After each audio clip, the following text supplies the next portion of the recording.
Rappel important, obligation réglementaire, code de l'environnement. Pour intervenir sur un circuit frigorifique, il faut que l'entreprise soit titulaire de l'attestation de capacité et que l'intervenant soit titulaire de l'attestation à la manipulation des fluides frigorigènes. Le port des équipements de protection individuelle est nécessaire pour intervenir sur le circuit électrique et frigorifique. Alors, entraînement au dépannage. Donc, je mets la machine sur marche. Mode auto. Alors déjà la sonde à moins 27 degrés, ça m'étonnerait. Donc elle a l'air de tourner.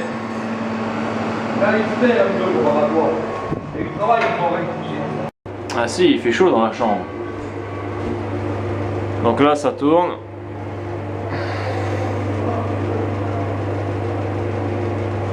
Je vais laisser tourner un peu, je vais contrôler la sonde si elle est bien mise. Ouais. Elle a l'air d'être bien mise, ma sonde pour mesurer la surchauffe.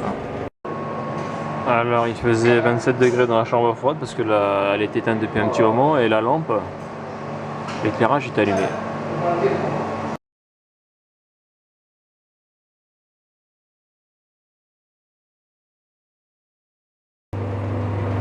Donc déjà on constate qu'il givre. Donc là on est en dessous de 0 degré et en plus ça colle un peu là. Donc on est sur du froid positif. On devrait évaporer en dessous de moins 5. Entre moins 5 et moins 10. Donc là déjà ce givre dedans pas l'air d'être normal ça. Bon, on est toujours à 20 degrés, hein, ça se confirme, hein, il y a un problème sur la partie fluidique. Donc là, je vais mesurer ma température entrée condenseur. La température sortie condenseur. Là, j'ai 2 degrés de différence, il y a quasiment que dalle, à 2 points. Le bon delta serait entre 5 et 10. Après, là je suis dans la chambre froide, donc on le voit, le détendeur est tout givré. Donc température à la reprise 19 degrés, 20 degrés, ouais. Température au soufflage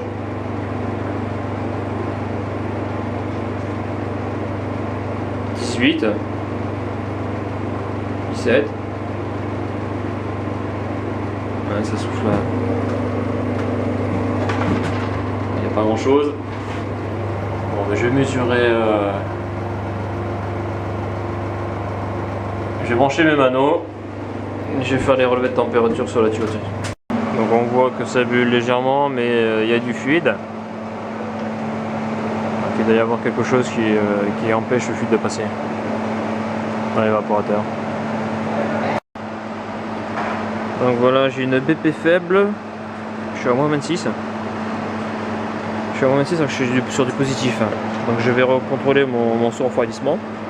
Bon, déjà je vois qu'au voyant liquide ça a l'air d'être correct, hein, mais je vais quand même faire un relevé de température. Donc je condense à 28 degrés.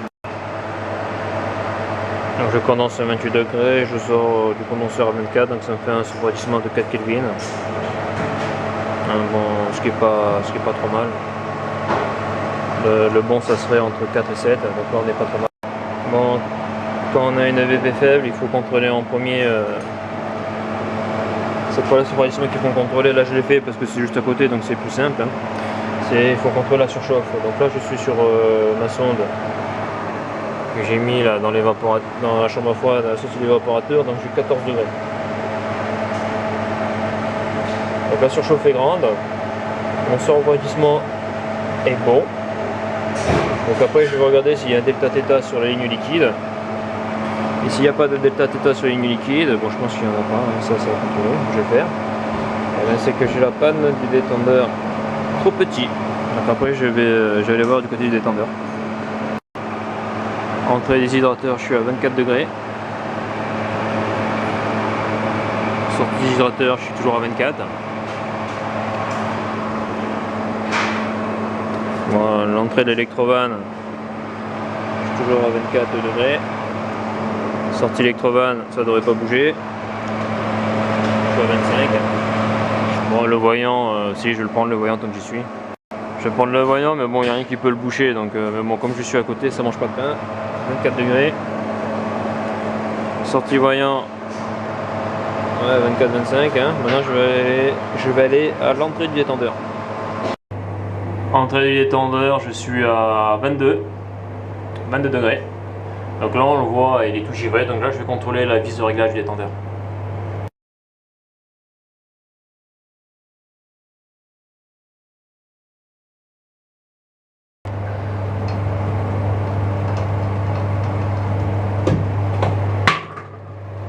Voilà, on constate quoi? On dirait que la vis est fermée à fond, on va voir ça, on va contrôler les tours. Donc je vais contrôler le nombre de tours. Donc, un demi-tour, un tour et demi, deux tours et demi. Il a 2 tours et demi, donc je vais l'ouvrir de 2 tours et demi, donc ça n'a pas l'air d'être dégueulasse. Un demi-tour, un tour et demi, 2 tours et demi. Bon, mais là c'est clair. Faut que j'ouvre le détendeur. Il y a un problème sur la buse. Donc, comme je soupçonne l'obstruction du fil du détendeur, donc je vais tout ramener à la bouteille pour pouvoir ouvrir. Voilà. Je remets tout de suite à la bouteille.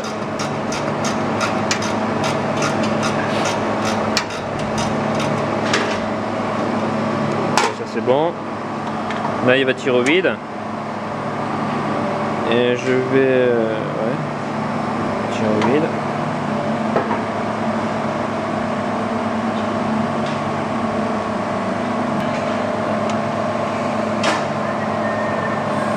Donc là je vais ouvrir la BP là, pour vider le... Parce que là j'avais mis du fluide sur le fusible de service. Parce que lorsque je vais ouvrir, je vais tirer au vide par la BP. Donc au moins là je suis sûr que je suis tranquille. Le manifold est vide. Voilà. On va attendre que ça remonte un petit peu là, au niveau du gazage, et je vais le forcer avec le tournevis pour redescendre à 0 de bar. Donc cette machine, c'est pas un single pump amélioré, c'est un automatique pump down. Donc il faut que je me méfie. Hein. Je vais couper la commande. Je vais couper la commande. Donc là, moi, je suis sûr que la bobine d'électrovanne ne sera plus alimentée. Parce que là, j'ai un collègue qui s'est fait avoir. C'est-à-dire que la bobine s'est réalimentée que par le huile processus BP. Et la bobine a cramé. Donc là, au moins, je suis tranquille. Là, je vais mettre l'aimant.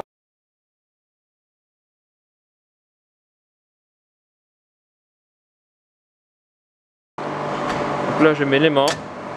Voilà. Là, c'est bon, il est ouvert. Ça, c'est le compresseur. Et je le descends jusqu'à... Voilà. Là, on est bon. Je vais pouvoir ouvrir et je vais couper le jus. Couper le jus, consignation électrique. Bon, c'est pas une vraie consignation électrique parce que je suis à proximité du poste. Donc je gère. C'est bon, la BP n'a pas remonté. Donc là, j'ai desserré le détendeur avec le Dudgeon.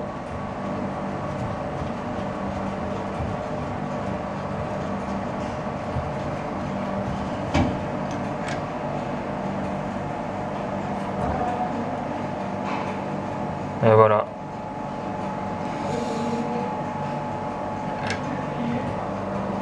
J'ai enlevé la buse, voir la tête qu'elle a. Donc voilà, j'ai enlevé la buse. Donc le filtre est propre. Donc pour simuler la panne du filtre encrassé, mais ils ont mis plastique à l'intérieur. Donc voilà ma panne. Filtre bouché du détendeur. Donc voilà, j'ai nettoyé la buse, nettoyé le filtre, maintenant je vais la remettre. Je vais la remettre dans l'étendard. Ok. Ici c'est comme ça. Voilà, bon ça je vais me le serrer. Donc là j'ai serré avec mes deux clés, maintenant je vais tirer l'huile de la BP jusqu'à la bouteille liquide. Voilà, la pompe à vide est raccordée, là c'est bon. Il y a l'aimant qui est, tout est nickel. Allez, je tire au vide. Et je vais attendre.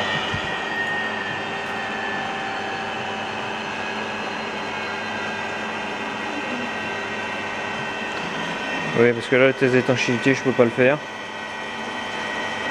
Parce que j'ai tout ramené à la bouteille et j'ai pas de shredder sur la ligne liquide. Donc je ne peux pas faire un test d'étanchéité à l'azote. Par contre je ferai le test d'étanchéité au détecteur.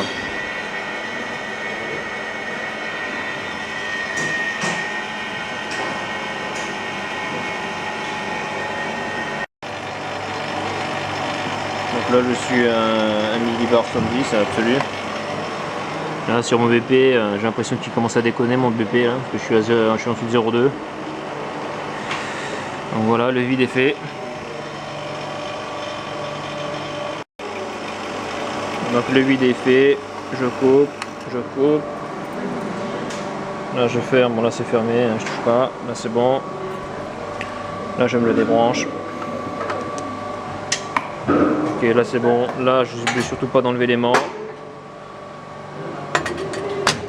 Je remets l'électrovanne. Maintenant je vais ouvrir la bouteille, je vais libérer le fluide. Donc cas de lecture, c'est-à-dire en cale arrière toute, plus un quart de tour, un quart de tour, un demi-tour. Voilà, ça c'est bon. Ouais, arrêtez que j'ai mis l'aimant, je vais libérer un peu de fluide avant. Je vais libérer un peu de fluide pour faire la recherche de fuite.